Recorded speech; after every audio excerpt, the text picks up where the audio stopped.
महासभा का प्रोग्राम है और जो जाट महासभा के चेयरमैन हैं राजा राम मील साहब वो यहाँ पर पधारे हैं, तो क्या उनकी तरफ से संदेश है ये जानने की कोशिश करते हैं और भी कुछ मुद्दों पे उनसे बातचीत करेंगे। तो आज जो क्या संदेश रहा आपकी तरफ से? मेरी तरफ से संदेश ये रहा कि जाट समाज का कोई भी प्रोग्राम करे या कोई सी भी जाट महासभा करे, सही तरीके से सही मन से करते हैं और बच्चों को और बच्चियों को सम्मानित करते हैं, या हमारे सर्विस में जाने वाले को या खिलाड़ी हो सबको सम्मानित करते हैं। तो सम्मानित होने वाला फ़ख्र महसूस करता है कि मेरे को फलाने प्रोग्राम में सम्मानित हुआ। जाट समाज का इस प्रोग्राम से कई दिन तक चर्चाएं चलेगी या मैसेज लंबा जाएगा या सब जगह बात फैलेगी, तो समाज की बात आगे बढ़ती है और बढ़ने में समाज का फ़ायदा है। मैं तो पिछले 25 साल से जाट महासभा का भी अध्यक्ष हूँ, 17 साल से SC ST OBC माइनॉरिटी जो हमारा आरक्षण अधिकार है उसका अध्यक्ष हूँ।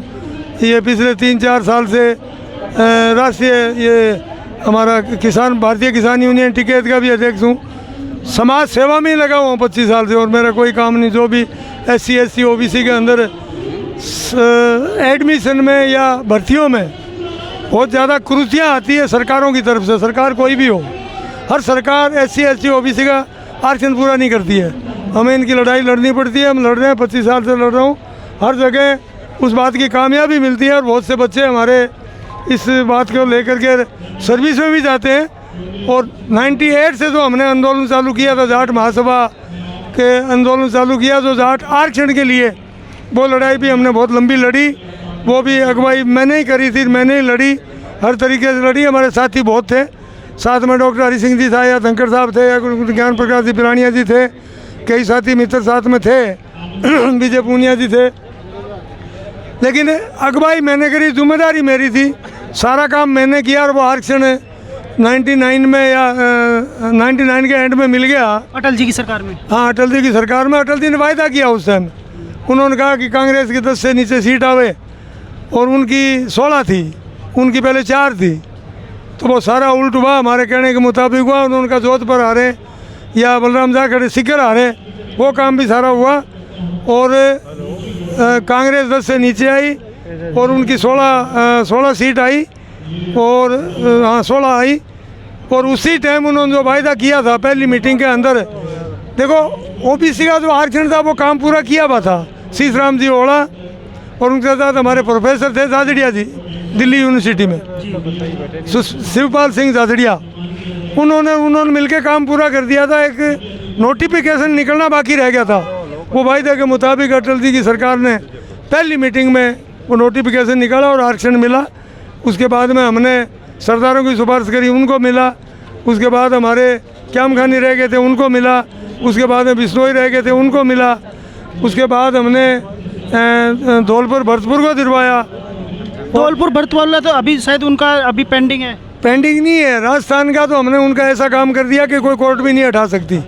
जो हाई कोर्ट ने हटाया था उसको हमने रिपोर्ट लेकर के पूरे धौलपुर भरतपुर की और राजस्थान की रिपोर्ट लेकर के और जाटों को सिद्ध कर दिया कि जाट OBC के लायक है, धौलपुर भरतपुर के नहीं पूरे राजस्थान के। तो उनको सेंटर में भी आरक्षण नहीं, सेंटर में नहीं मिला। सेंटर में कोई भी सरकार जो आरक्षण के फेवर की सरकार जो भी आएगी ना, उस दिन जो कमीशन बनाएगी वो आरक्षण आयोग बनाएगी और वो आयोग अगर रिपोर्ट करेगा उस दिन मिल जाएगा। लेकिन जो मिला हुआ है उसमें कोई दिक्कत नहीं है, वो मिला हुआ है। नहीं मिला हुआ है EWS में भी सर्टिफिकेट हमने बनवाने चालू कर दिए उनके, वो दिल्ली के सर्विस में EWS में ले रहे हैं और यहाँ हमारे जाट महासभा के साथ वो आरक्षण ले रहे हैं। तो ये व्यवस्था कर दी आपने, EWS से भी उनका जो सर्टिफिकेट बनते हैं दिल्ली की सर्विस के लिए, राजस्थान के लिए यहाँ का बनता है OBC का। एक इसके अलावा एक सवाल था, जो जाट महासभा के जो भवन है, अन्य समाज के मैं भवन देखता हूँ वो चोमू में भी मिलेंगे आपको जहाँ पर वो प्रोग्राम करते हैं, लेकिन चोमू में कहीं भी जाट महासभा का भवन नहीं है। वो ज़मीन भी है लेकिन उसका प्रोग्रेस क्यों नहीं है? आज मेरे दिमाग से बात निकल गई, चोमू के अंदर बहुत बड़ा जाट भवन है, उसमें 60-65 कमरे हैं। आज मेरे को बताना था, इनको दिमाग से निकल गई मेरे, कि इसको क्यों ऐसे पट के रखा है, क्यों ये संभाल नहीं रहे चोमू वाले। इनकी जिम्मेदारी है चोमू वाले की कि सबसे ज़्यादा पैसे ये चोमू और आमेर तहसील के हैं, बाकी तो सब लोगों के हैं। हर जगह के जाट ने पैसे तो वो दिए। रनिंग नहीं है, उसमें कोई प्रोग्राम नहीं होता, कुछ नहीं होता? कुछ नहीं है, वो 5-6 साल से वैसे ही पड़ा है। बनी हुई बिल्डिंग जो 60-65 कमरे बने हुए हैं, उल्टी ख़राब होती जा रही है। हम इसकी अब जिम्मेदारी लगाते हैं। अब हमारी जो ये बिटिया जो MLA बनी है, इसकी ड्यूटी लगाता हूँ कि इससे उनको आगे किसी की जिम्मेदारी लगा करके इसको चालू करें। कोई प्रॉब्लम होगी तो मैं अमराराम जी को कहेंगे कि भाई इसमें आगे सुधार कराओ। कोई 10 रुपये खर्चा भी होगा तो कोई MLA कोटे या MP कोटे से लगा के उसको तैयार करके किसी की जिम्मेदारी देंगे या बच्चों का हॉस्टल चालू करेंगे। तो मैं सोचता हूँ कि ये कामयाबी, हमारे को कामयाबी मिलेगी। एक आपका एक कंट्रोवर्सी हुई थी, उस पर सवाल जो हनुमान बेनीवाल से संबंधित थी। आपने ज्योति मिर्धा का समर्थन किया था चुनाव के दौरान, तो उस कंट्रोवर्सी को आप किस तरह से अब देखते हैं? आपकी तरफ से भी कुछ बातें बोली गई, हनुमान बेनीवाल की तरफ से भी कुछ बातें बोली गई। अब कैसी रिलेशनशिप है आपके उनके साथ? नहीं, मेरी उनके साथ कोई रिलेशनशिप नहीं है। जो उस टाइम था वही बात आज है। मैं ज्योति जी के फेवर में गया। मैं जालोर सिरोही जो चौधरी है BJP का था, उसके फेवर में गया। अशोक गहलोत के खिलाफ मेरे को जाना था, मैं गया। उसने बेईमानी करी, वो बेईमान आदमी है। किसने करी? अशोक जी गहलोत ने पार्टी के साथ बेईमानी करी, हमारे साथ बेईमानी करी। वो बेईमान आदमी है। उन्होंने स्टेट का भी बहुत नुकसान किया है, भ्रष्टाचारी भी की है, सब कुछ किया। उनके खिलाफ गया था और जिनको जिताना चाह रहे थे वो जीत गए। दूसरा मैं झुंझुनू भी गया। हालांकि ओला जी भी हमारे पुराने जानकार अच्छे हैं, लेकिन सामने जो था वो हमारा पोतिया जुआई जो था उनके पिताजी थे। तो मैं 3 जगह गया था, बाकी मैं कहीं नहीं गया। आज भी हनुमान की यहाँ से जो भी होगा, कोई चुनाव लड़ेगा तो उसके खिलाफ अगर कोई मेरे को कहेगा तो मैं पक्का जाऊँगा। MLA चुनाव में भी ऐसा कुछ नहीं है। तो हनुमान बेनीवाल के साथ जाएंगे आप? खिलाफ जाएंगे? नहीं जाना है मेरे को भाई। वो हमेशा ऐसा है, आज वो समाज की भलाई नहीं कर रहे हैं। क्या ऐसा क्यों लगता है? खुद का ही करता है जो कुछ करता है। हमने जाट महकूम किया तो उसमें वो नहीं आए, हमने तो उनको इनवाइट किया, नहीं आए। उसने तो दादागिरी ये करी कि पूरे जाट मेरी मुट्ठी में, सबको रोक लूँगा।